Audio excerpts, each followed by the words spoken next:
और नेमतों पर खुशियों के इजहार के लिए किसी दलील की हाजत नहीं पड़ती है। आपके घर में कोई खुशी आती है, खुशियों का इजहार आप मुख्तलिफ अंदाज में करते हैं। कभी आपने मौलाना रूहुल अमीन से पूछा, हमारे बेटे को नौकरी मिल गई है, हम लोगों को खुशी में खाना खिलाना चाहते हैं, इस पर कोई दलील है क्या, जायज है कि नाजायज है?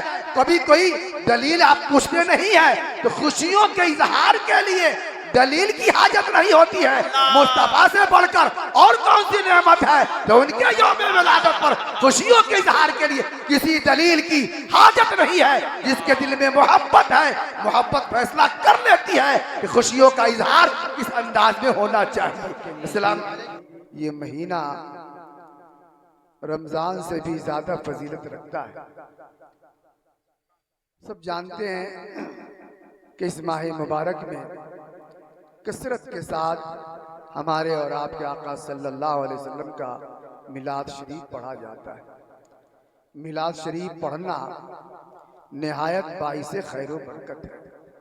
अल्लामा इब्न जौज़ी जो एक निहायत मुतशद्दिद अस्माउर रिजाल के आलिम गुजरे हैं, जो ज़ईफ हदीसों पर बेरहमी की हद तक जरा करते हैं, उनका कहना है कि सरकार के मिलाद शरीफ पढ़ने की एक अहम और ख़ास बरकत ये है कि जहाँ हुजूर का मिलाद शरीफ पढ़ा जाता है, इंशाअल्लाह ताला वहाँ साल भर तक कोई आसमानी बला नाजिल नहीं हो सकती। ये सरकार के मिलाद शरीफ पढ़ने की बरकत है। हज़रात, मिलाद शरीफ का पढ़ना ये हुजूर के ज़माने से लेकर हाल तक इसमें कहीं किसी का कोई इख्तलाफ न था। आपको एक दो रिवायत हम आपको बताते हैं। हजरत शेख अब्दुल हक मुहद्दिस देहलवी का नाम आपने सुना होगा। इन्होंने अहदे अकबरी भी देखा है और अहदे जहांगीरी भी देखा है। ख्वाजा बाकी बिल्लाह के मुरीद और खलीफा थे और हजरत शेख अहमद सरहंदी के दोस्त और साथी और पीर भाई थे। उनकी लिखी हुई किताब पूरी दुनिया में इस्तेनाद का दर्जा रखती है। हजरत शेख ने एक किताब लिखी है अखबारुल अखियार। उर्दू जबान में ये किताब छप गई है। अगर बाजार में मिले तो आप ये किताब खरीद कर अपने घर में जरूर रखें। नेक लोगों का तज़किरा हजरत शेख ने अखबारुल अखियार में किया।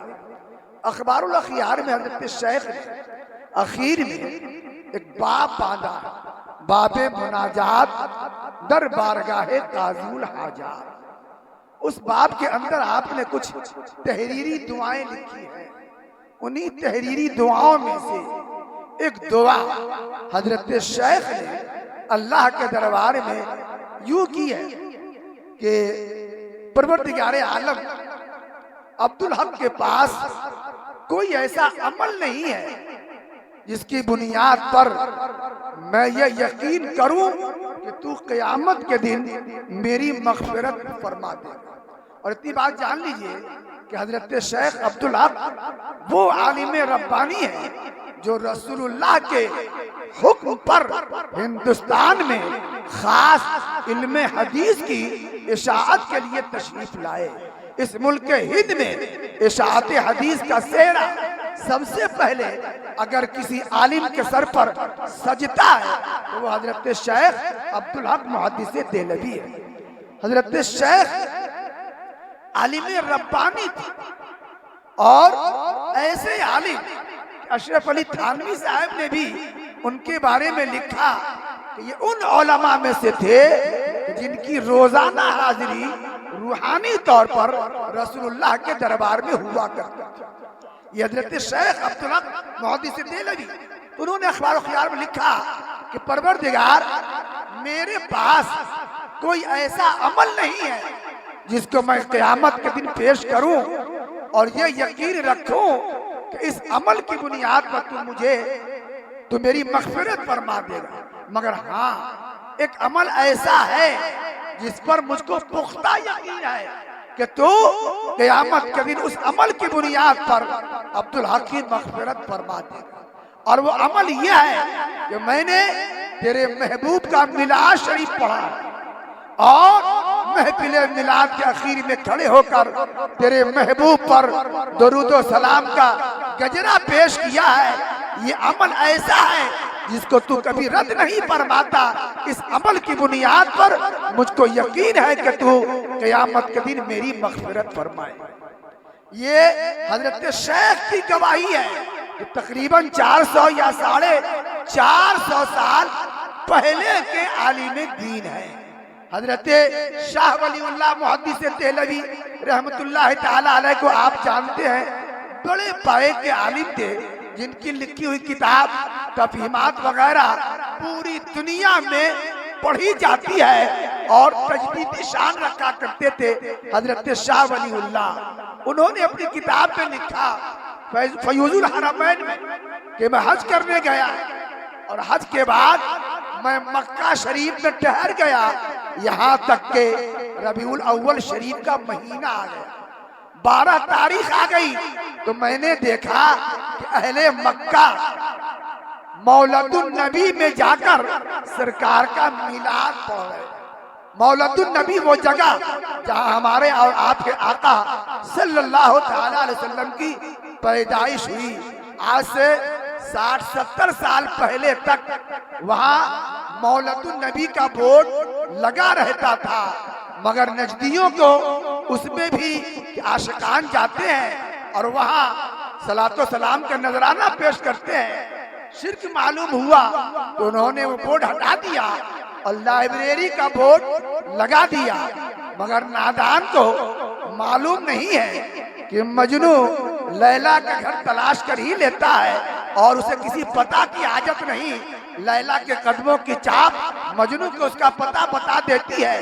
हर के पता हटा दिया गया, मगर आज भी आशिकाने मुस्तफा सल्लल्लाहु ताला अलैहि वसल्लम मौलदुन नबी तलाश करके वहां जाते हैं और अपनी मोहब्बतों का नजराना पेश करते हैं। तो वहां उस महफिल मिलाद में मैं भी शरीक हुआ तो मैंने देखा कि आसमान से रहमतों की बारिश हो रही है। तो मैंने गौर किया, मुराकबा किया तो मुझ पर मुनकशिफ हुआ कि जहां रसूलुल्लाह का मिलाद पढ़ा जाता है वहां अल्लाह के रहमतों की ऐसे ही बारिश हुआ करती है। ये हजरत शाह वलीउल्लाह मुहद्दिस देहलवी की गवाही है। उनके वालिद शाह अब्दुल रहीम साहब, जिनका वाकया बड़ा मशहूर है कि हर साल 12 रबीउल अव्वल को मिलाद शरीफ की महफिल मुनक़िद करते थे। एक साल कुछ फतू न हुआ तो घर वालों से कहा घर में कुछ है तो चना हाजिर किया गया, वहीं पर फातिहा पढ़ के तकसीम करा दिया गया। हजरात ख्वाब में रसूलुल्लाह तशरीफ लाए, फरमाया अब्दुल रहीम तुम परेशान क्यों हो, तुम्हारा भुना हुआ चना भी मेरी बारगाह में पहुंच गया है। हजरात गिरामी और बिरादरान इस्लाम, उसी खानदान में एक नंगे खानदान पैदा हुआ जिसको शाह इस्माइल देहलवी कहा जाता है, जिसने तक़वियतुल ईमान लिखकर हिंदुस्तान में वहाबियत की दाग बेल डाली।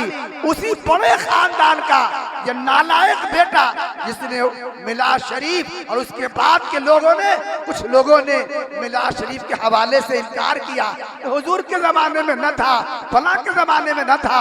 अर्ज करना चाहूंगा, अल्लाह ताला ने हुक्म दिया है कि नेमतों के मिलने पर शुक्र अदा करो और चर्चा करो।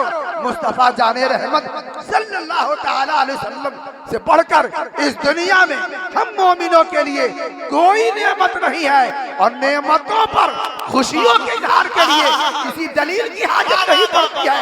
आपके घर में कोई खुशी आती है, खुशियों का इजहार आप मुख्तलिफ अंदाज में करते हैं। कभी आपने मौलाना रूहुल अमीन से पूछा, हमारे बेटे को नौकरी मिल गई है, हम लोगों को खुशी में खाना खिलाना चाहते हैं, इस पर कोई दलील है क्या, जायज है कि नाजायज है? कभी कोई दलील आप पूछते नहीं है। तो खुशियों के इजहार के लिए दलील की हाजत नहीं होती है।